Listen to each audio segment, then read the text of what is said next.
rolling out, passing out, and slowing down. 我们注定要闯过一层新的围墙，解锁一道光。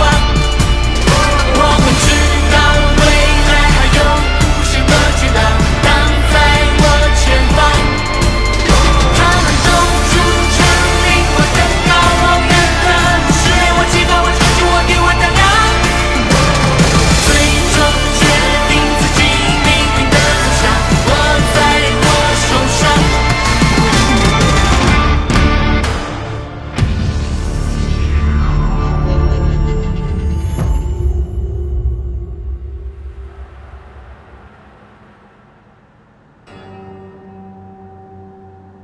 好像也没那么熟吧，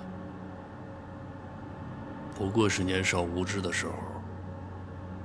有过一些交集罢了。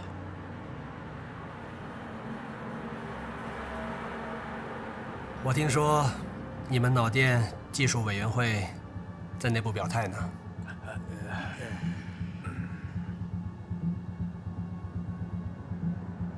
算我一个。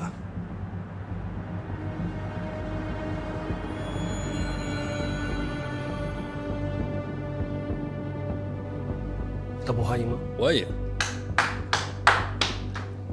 既然是老朋友来了，那我得请老朋友喝杯茶。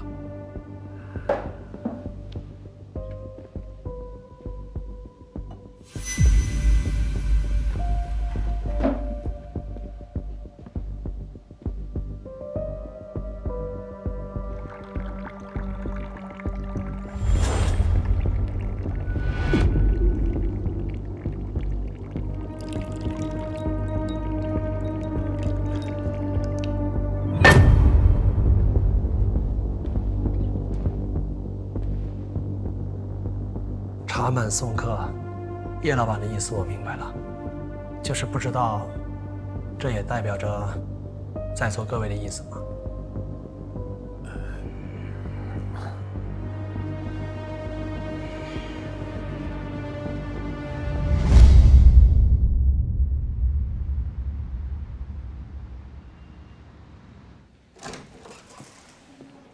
主任，这是下一期节目的策划内容。 有什么问题您再跟我说啊。哎，别走，别走，来。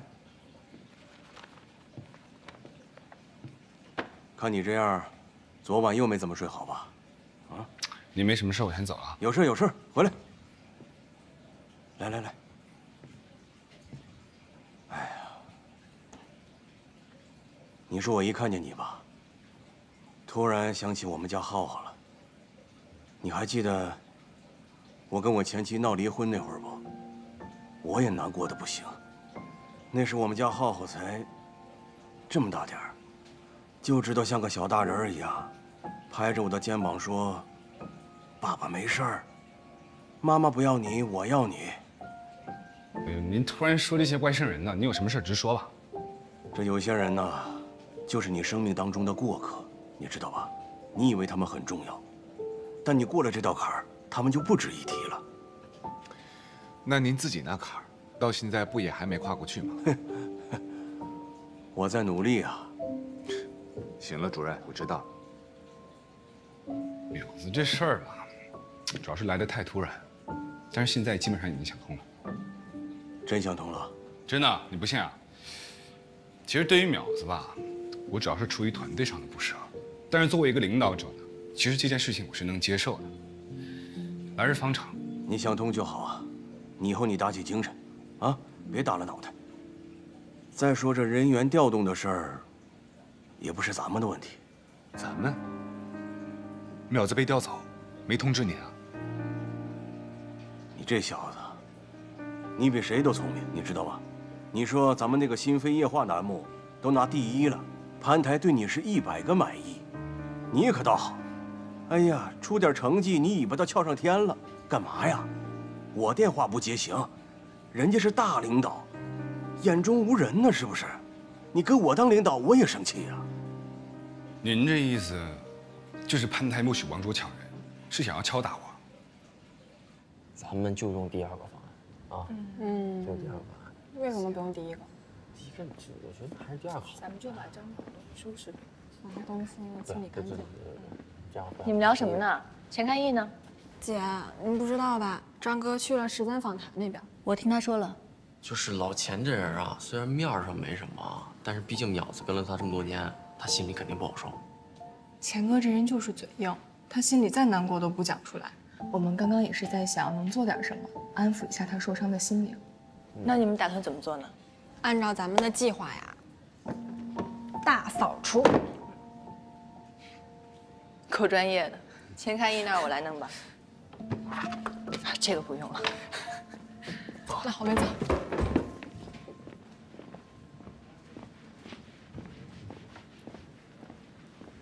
哎，我是不是迟到了？没有，是我们来扫了。你们干嘛呢？大扫除啊。扫除台里没有通知我呀。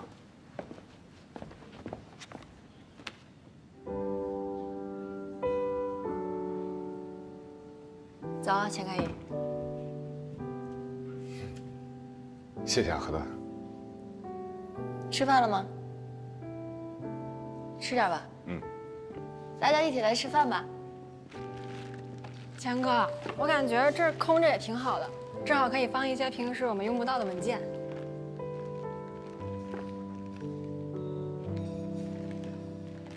对不起。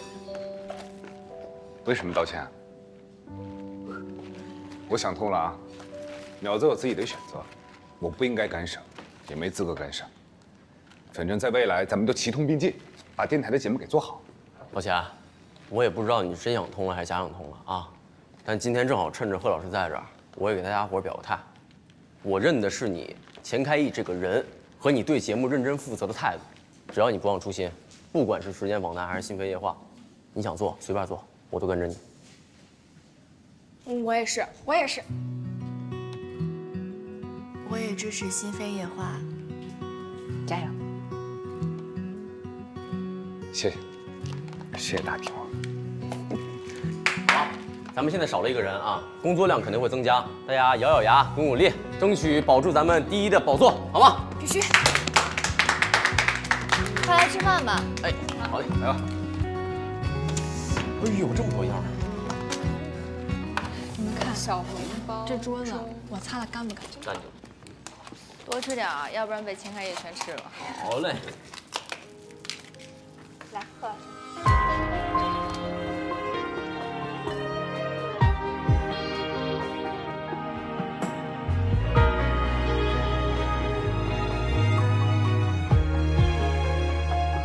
每个晨曦绽放出一朵花语，这里有你与咖啡的香气，无论是阴霾转雨，还是天气忽然放晴，我都想和你在一起。一阵雨轻轻地远远地飘出了天际，也带走我蓝色和多云的回忆。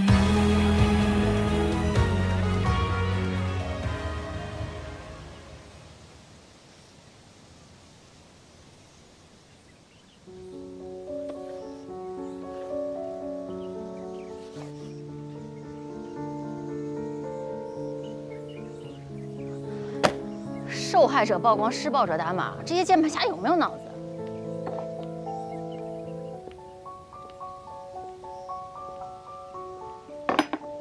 来了，请进吧。谢谢。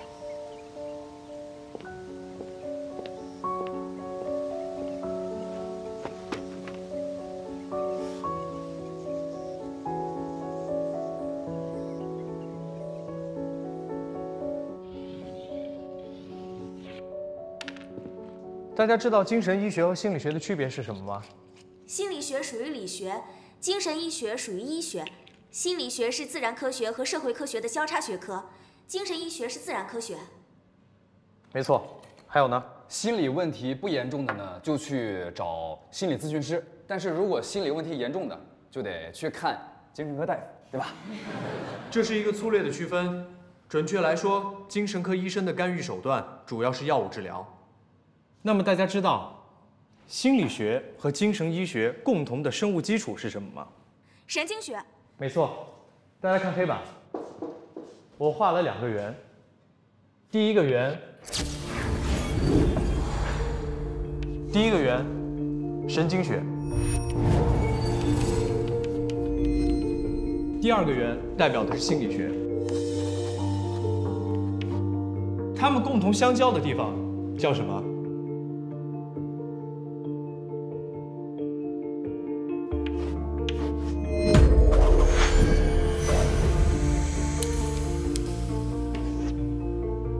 它们相交的地方叫神经心理学。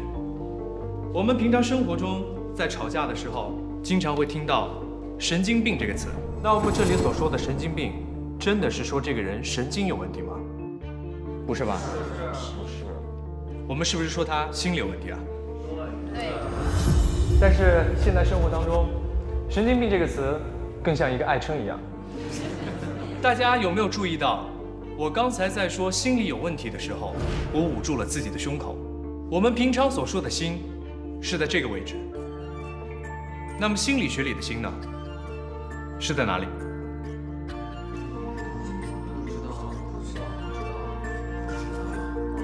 坐在最后一排的同学，你来说。在大脑。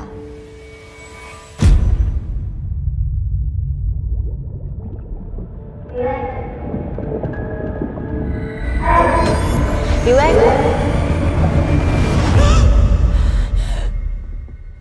没事吧？没事吧，李薇？喝点水。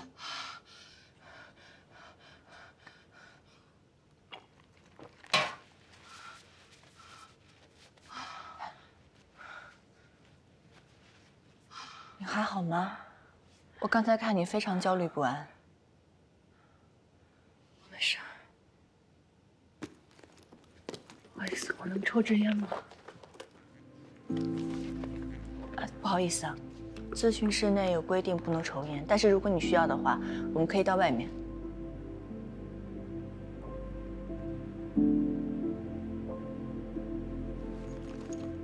没事。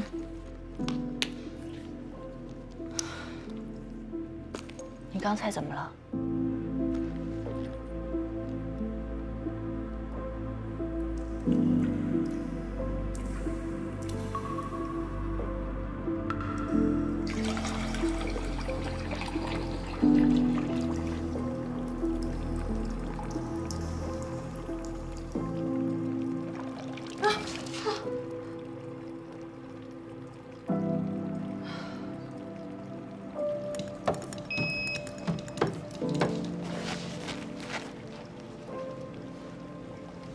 今天这家店可以收藏一下。薇姐，哎，你怎么在这儿呢？啊，嗨，你看我这笨手笨脚的，把咖啡给弄洒了。薇姐，我们还打算找你去吃饭呢，你怎么都不回微信啊？对呀，对啊，你不是想背着我们偷偷去见？不好意思，薇姐，忘了你那么怕痒。薇姐没事吧？不好意思啊，没事吧？没事。你们聊。小小，你那帖子看的怎么样了？看完了吗？那个呀，我看到酒桌上那段了。你看，我这一想起来，浑身鸡皮疙瘩。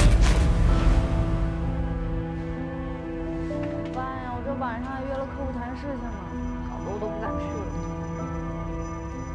你呀，别自己吓自己了。郑总人还挺绅士的，就是有点喜欢劝酒。一点点啊。哪像我现在对阵这个网红，每回一上桌，毛手毛脚、急赤白脸的，这都没见过女人死。那你不害怕吗？他呀，就是卡卡油，典型的有贼心没贼胆。哎，而且他特别怕他老婆，每回提这个不用问。要我说啊，帖子里这女生也太懦弱了些，只敢发这种匿名帖。这要换成是我啊，不跟对方4个鱼死网破，我不会让他好过的。我也是。要是我遇到这种事情的话，我恐怕都没有勇气说出来。你这丫头，别胡思乱想的。反正这种事情也不会发生在我们这种人身上的，不会发生在我们这种人身上的，我们这种人身上的。那你们觉得会发生在谁身上？会发生在谁身上？怎么回事？你觉得他们说的那种人是哪种人？你觉得呢？他们可以嘲笑我、辱骂我，这些我都能接受。但是他们那些事不关己的态度，真的是深深的刺伤了我。这还不是最可悲的，最可悲的是我发现，其实我也曾经是他们中的一员，曾经是那么的高高在上。可是现在的我成了什么呢？一只破鞋，一个坏女人，一个随时会为了这件事发疯的疯子。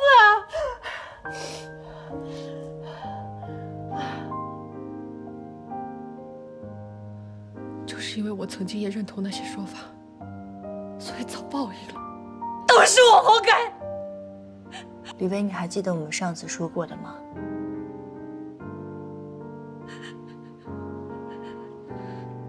强奸案发生的唯一原因，就是有强奸犯。我以为你是认同这点的。不，是我活该，我就活该得不到任何人的同情。我发现你好像总是在贬低自己，你是为了惩罚自己吗？没有人会理解的。我就不应该说这件事情，我连把它说出去的想法都不应该有，我就应该把它带进坟墓。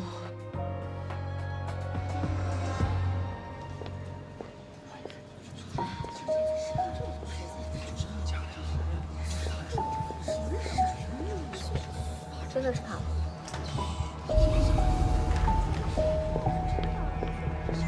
你除了我之外，有跟别人倾诉过吗？得到的反馈是非常的不好吗？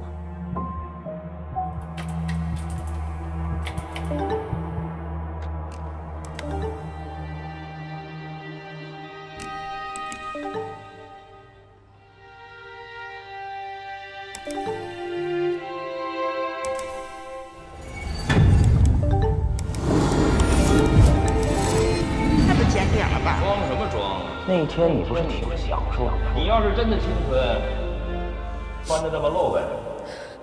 反正说出来了，也不会有人理解我的。李薇，你知道吗？你非常非常的勇敢，你是我这么多来访者当中最勇敢、最主动的人。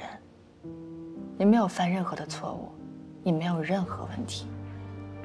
当然，如果你脑子里的那些声音现在干扰了你，那我们现在选择屏蔽他们。我们先聊一聊别的，好不好？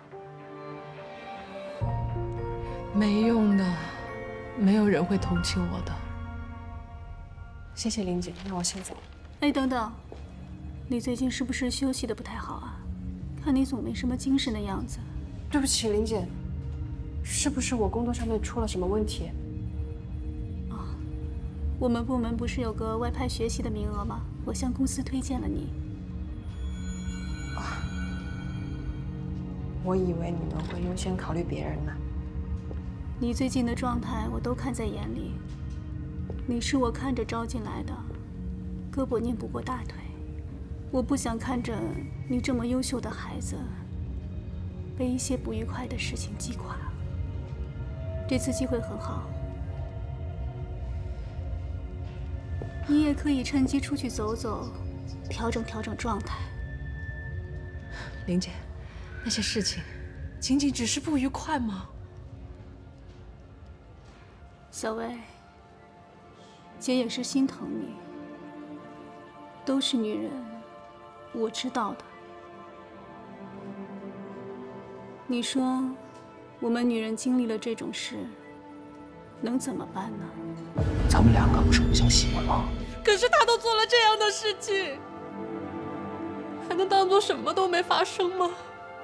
傻姑娘，你要是有证据，还能去报警，去法院告他。可现在你什么都没有，又何苦在网上一遍遍地扒开自己的伤口，作践自己的清白？小薇，我也想让那人渣遭到报应，可是女孩子的名誉最大，沉默是保全你自己最好的办法。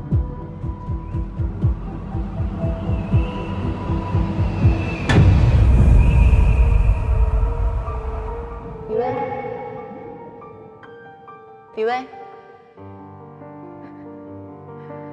李薇，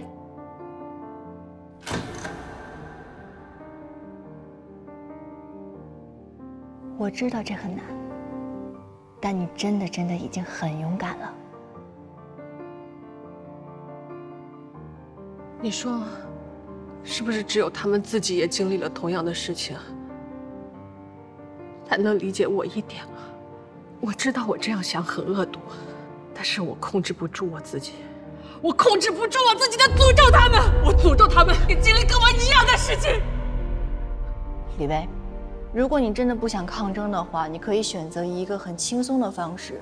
其实抗争与不抗争只是两种选择，本质上没有好坏之分，只是你心里要清楚，你最想要的是什么。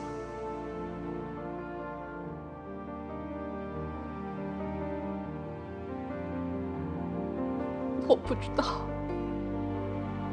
我不知道应该做什么样的选择，这对我来说太难了，我不知道该怎么走下去。如果你的同事告诉你，他们想要帮助你，你是不是觉得心里会好受一些？如果这个社会他们告诉你，他们可以理解你，你是不是可以更加勇敢说出这一切？如果我说我会支持你，会不会给你带来更多的力量？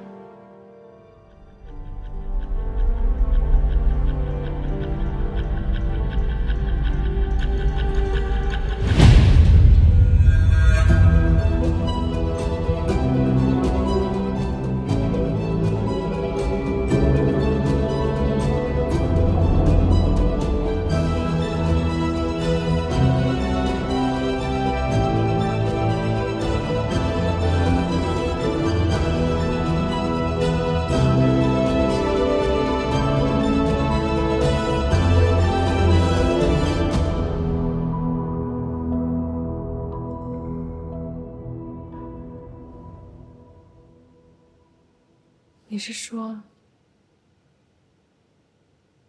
你会支持我吗？当然，如果你需要，我一定会支持你。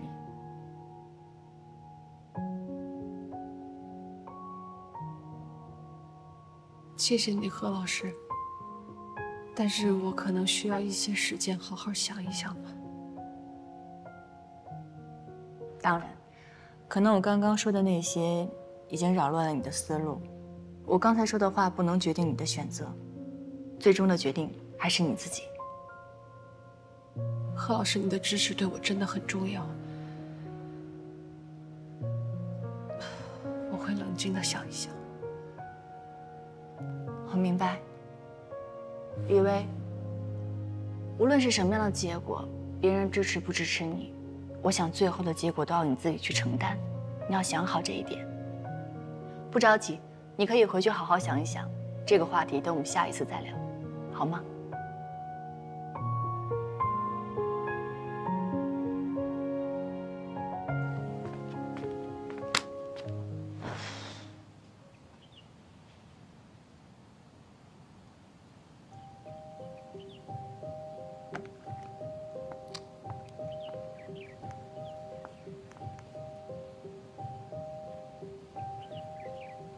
喂，哎，西姐，我是丽丽，好久不联系。我想问你个事儿啊，你还记得我们云锦融资酒会那天跟我们一起吃饭的那个齐总吗？啊，没有没有，我就是上次好像有点惹他不高兴了，我想慰问一下。哎，你可以给我一个他联系方式吗？谢谢啊。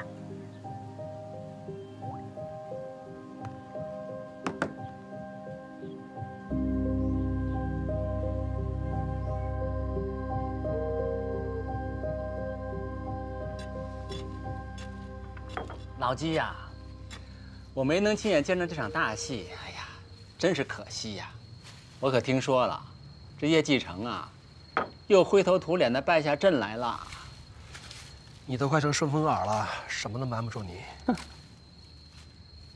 我真是由衷的佩服你呀！哎，你跟我说句实话，你是不是早就知道这温良叶继承会搞这么一出啊？人家现在叫叶念堂，我一个乡野农妇，并不是什么都知道的。叶继承，呵呵，有意思，回来就把名字改了，这明显是冲着你来的呀。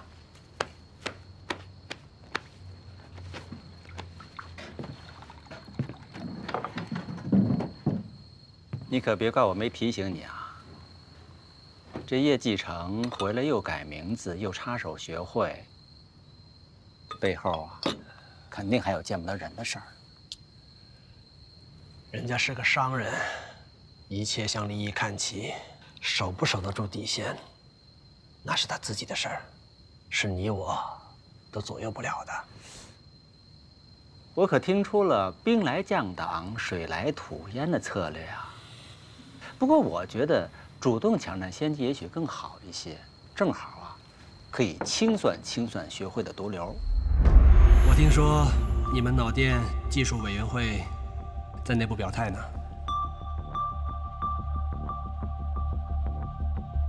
算我一个。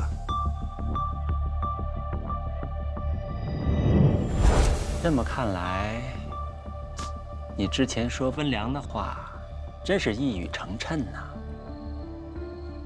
我当初说什么了？你说这人野心太重，容易迷失方向。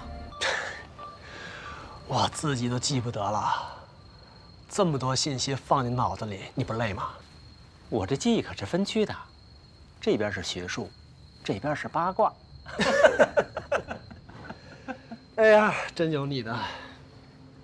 还要问你个事儿啊，这温良你打算怎么办呢？把他继续留在学会，你不怕叶继承继续利用他兴风作浪啊？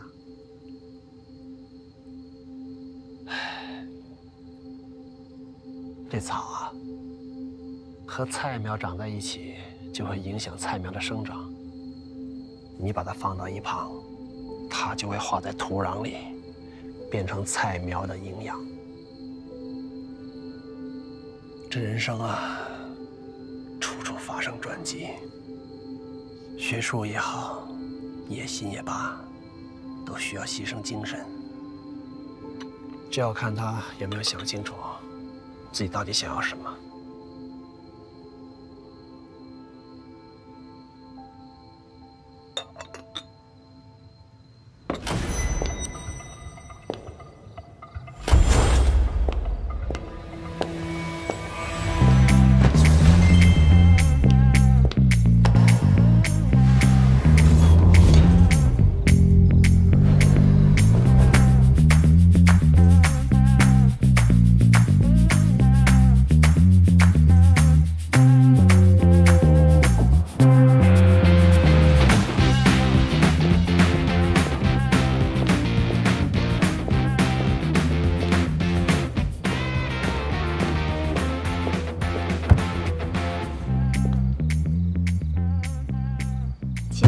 好久不见。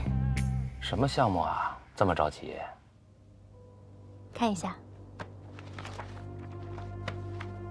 我记得前年天齐就邀请云锦一起合作，为餐饮零售科技项目投资5个亿。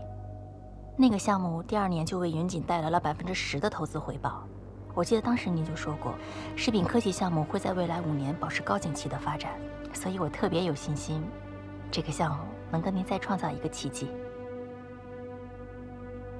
就是不知道齐总愿不愿意给我这个机会啊？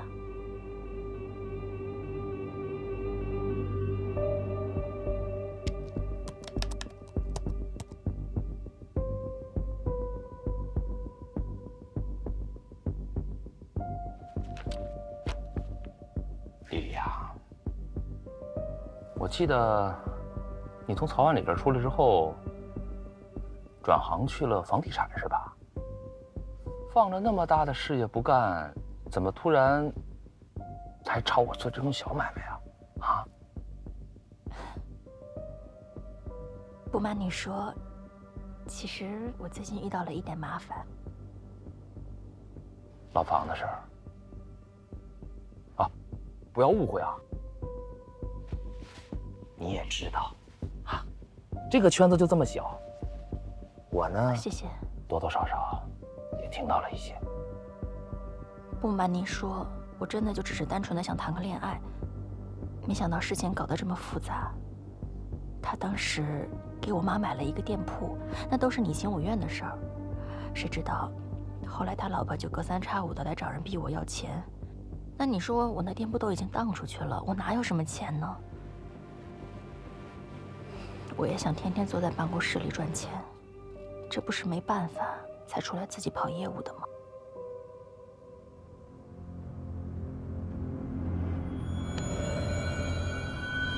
丽丽，一切都会过去的，都会好的，啊？你说你也是，跟了这么一个管不了自己女人的男人，受委屈了，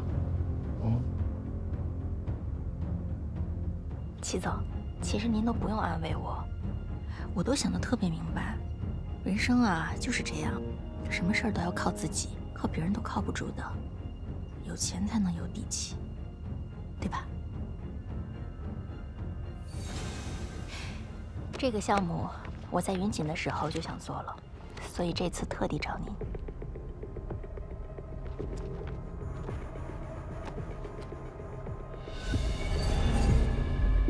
哎呀，齐总，你这是干什么呀？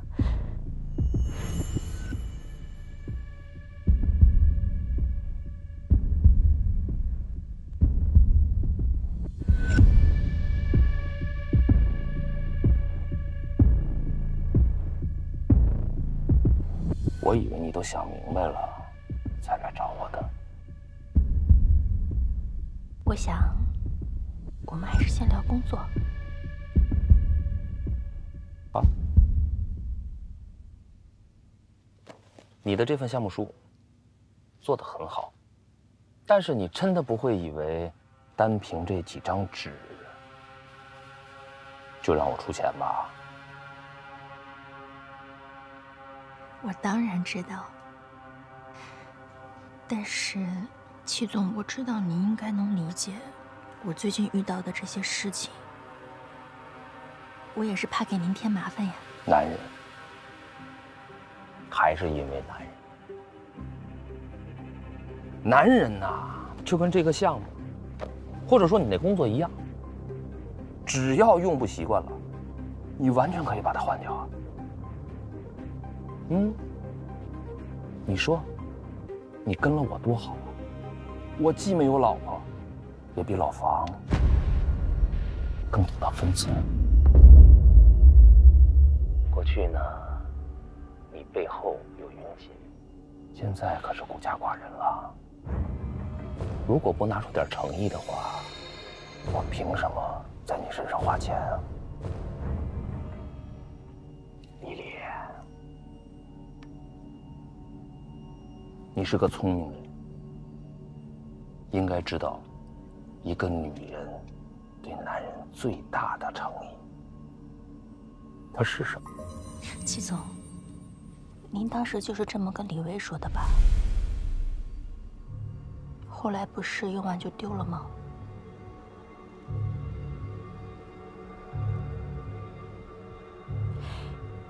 您别生气，既然你喜欢我，我总要了解一下您的底线嘛。我多了解一点也没有错啊，毕竟我也不想成为第二个李薇啊。你放心，只要你乖乖听话，不用担心那些事情。你把事情闹这么大，就不担心不好收场吗？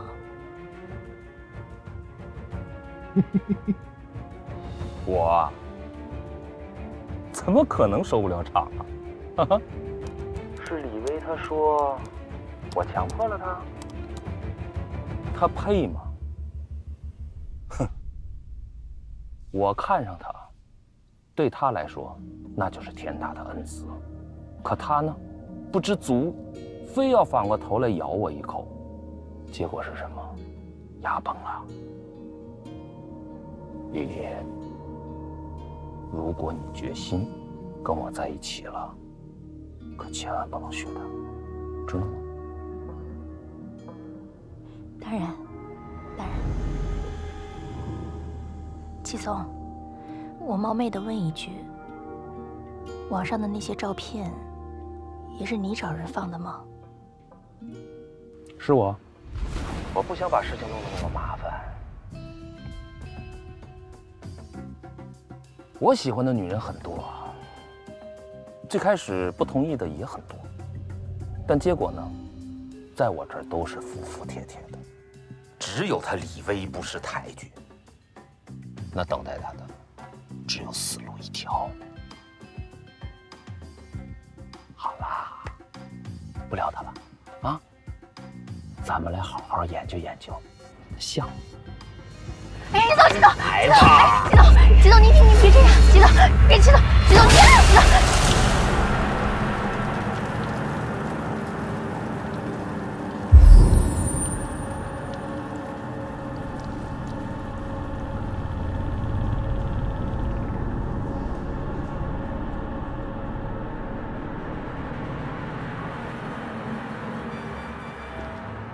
洗车吗，老板？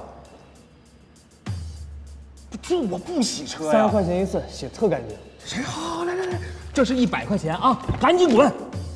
那不行啊。你先忙，待会。哎，丽丽，丽丽，不是，100块钱我得给您洗6次。哎，你让开呀！办成行了吧？哎，你让开！哎，让开！丽丽，丽丽，我差点刹车了啊，老板。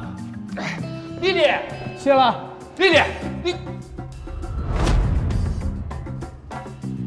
我说你这，哎，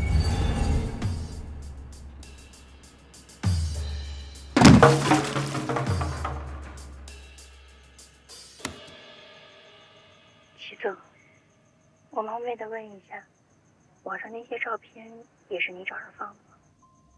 是啊，我不想把这些事情做得很麻烦。我喜欢的女人很多，一开始不答应的也很多，但最后呢，在我这儿都是服服帖帖的，只有他李威不服，那等待他的只有死路一条。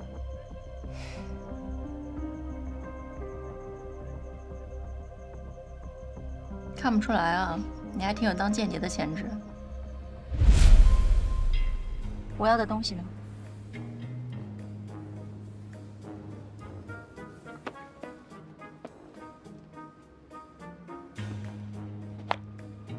你可要想清楚了，很危险的。放心吧，再说了，这不还有你呢吗？丽丽，你进去之后见机行事，见好就收。把姑奶奶我惹急了，她也不好过。保护自己更重要。OK。你有什么想说的吗？没事，你说吧。李威和你非亲非故的，你为什么这样帮他？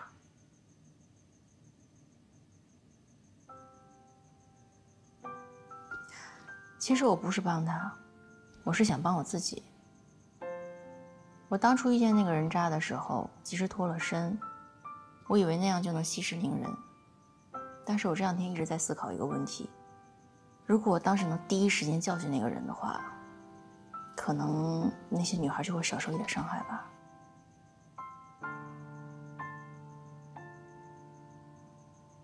你笑什么？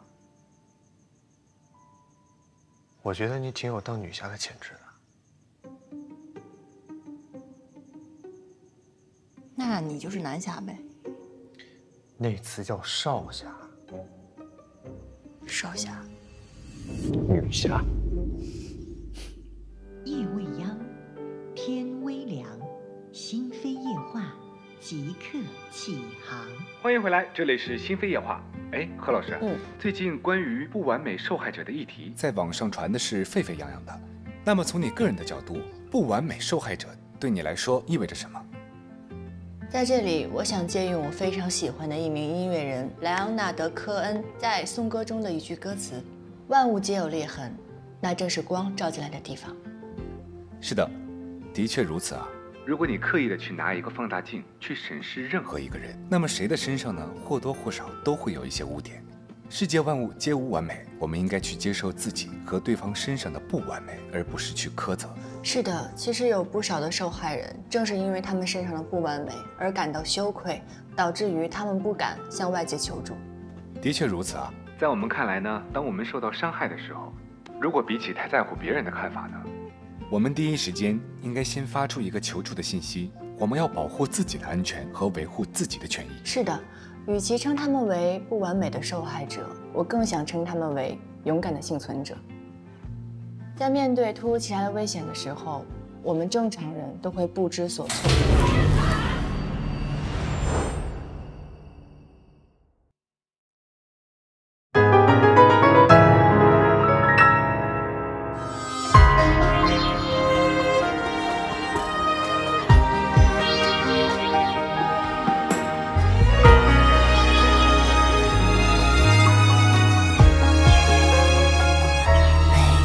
晨曦绽放出一朵花语，这里有你与咖啡的香气。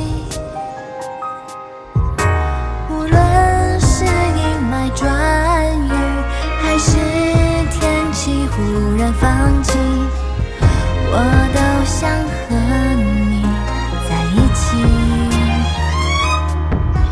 一阵雨，轻轻的，远远的，飘出了天际，也带走我蓝色和多云的回忆。